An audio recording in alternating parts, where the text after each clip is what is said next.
I'm back. Let's do a video. We are going to talk about the females of rock and roll and metal and punk. The 60s, the 70s, the 80s, the 50s. I mean, other than your big divas like Madonna, Tina Turner, Aretha Franklin, Whitney Houston, Cyndi Lauper, Steven Tyler, Freddie Mercury. Hold on. You didn't have a whole lot of big-time females in the industry. And it was even less for bands. Like, if a female was in a band, you really noticed it. Like the Talking Heads, like Sonic Youth, Black Flag. When we get to the history of it, you got to go back to the Runaways and the Queen of Rock and Roll herself, Joan Jett, who to this day is still the Queen of Rock and Roll as far as I'm concerned. So we get through those decades and we get to the early 90s, and we get a big feminist movement in the early 90s. And there's an explosion of females fronting rock and roll bands, and there's a lot of punk rock bands that are all female. A lot of women involved in this music now.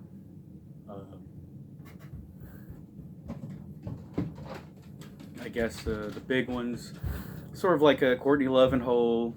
You'd have had Napolitano and, am I saying that right? And Concrete Blonde.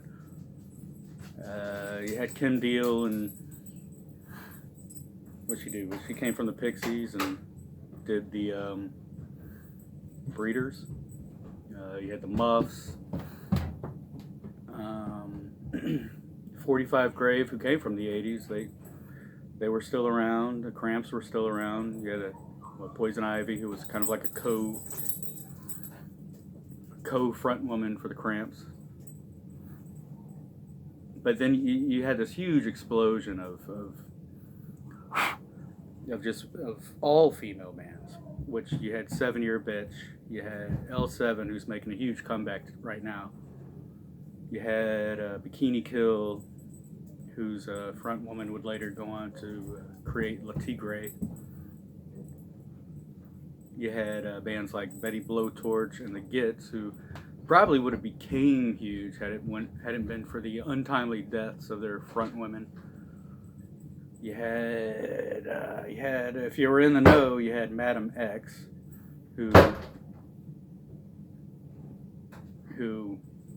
was formerly the front woman of Vixen, an 80s all-female metal band, which honestly I wasn't a huge fan of. But they did have that drummer who sat on the Harley Davidson and drummed. That was cool. So, you also had the feminist movement in general. You had the rock bands, like the mighty Nirvana was considered a feminist punk band in the very beginning. And if anybody remembers, old Kurt used to wear a dress on stage every show. He fought for women's rights.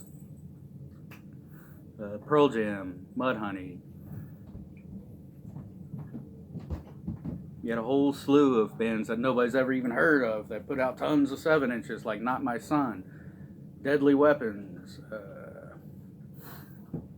You had Kathleen Hanna. You had Heavens to Betsy. I could keep on going and going, but there was a bunch of them. So, the band I want to talk about today is a band I saw in 1995, 1996, and they were great. And fair warning, if you don't like pop punk, oh, there you go, Green Day. That was another sort of feminist punk rock band. But if you don't like pop punk, you're not going to like this band. But who I'm going to talk about today is a little thing called the Chubbies. The Chubbies come all the way from the Golden Coast, the land of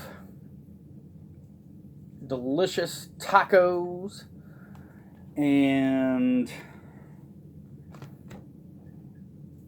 Hollyweird and forest fires, the land of the Honorable Brown and Schwarzenegger.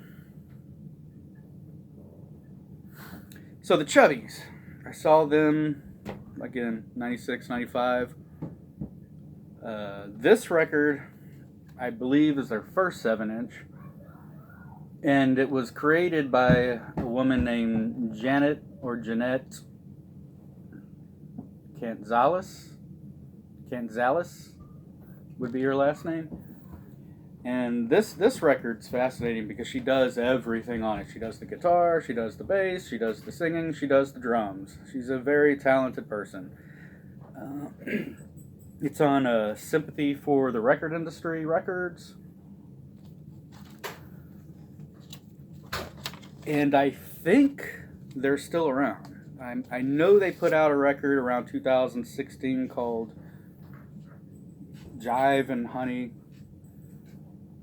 And I know they have 3, 4, maybe 5 records, full-length records, and a whole slew of 7-inches in compilations.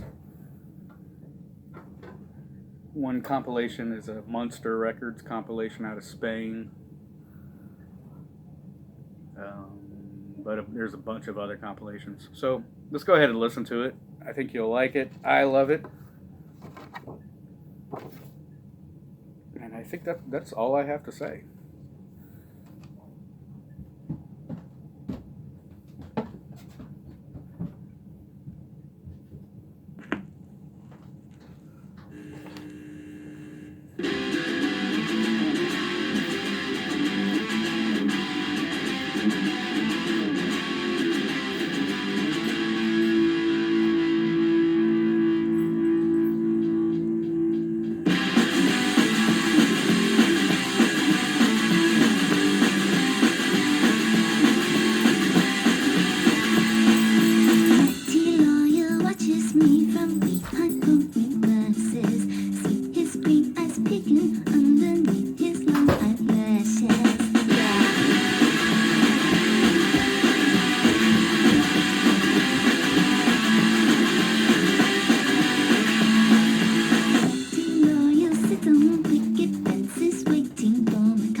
Did you like that? I like it.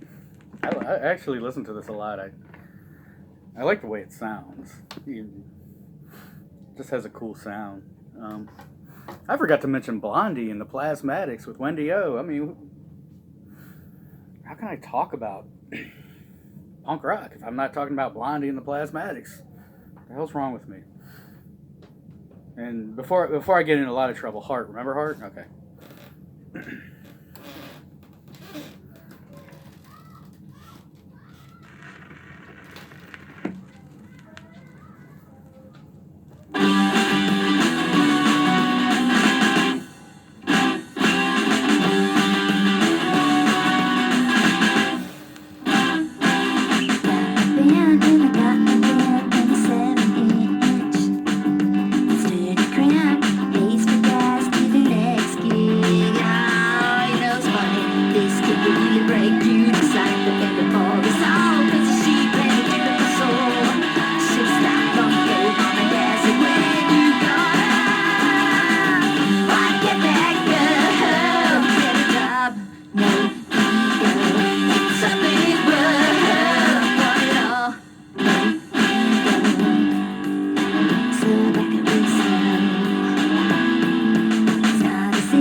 There you go. That was the Chubbies. That kind of had a little Bengals influence. Remember those? Those ladies? So, again, that was a huge movement, and rock and roll's never been the same since. It's almost commonplace to see a lot of women bands and women-fronted bands now. But again, Joan will always be queen. The Chubbies. I hope you enjoyed it. Thoughts and prayers.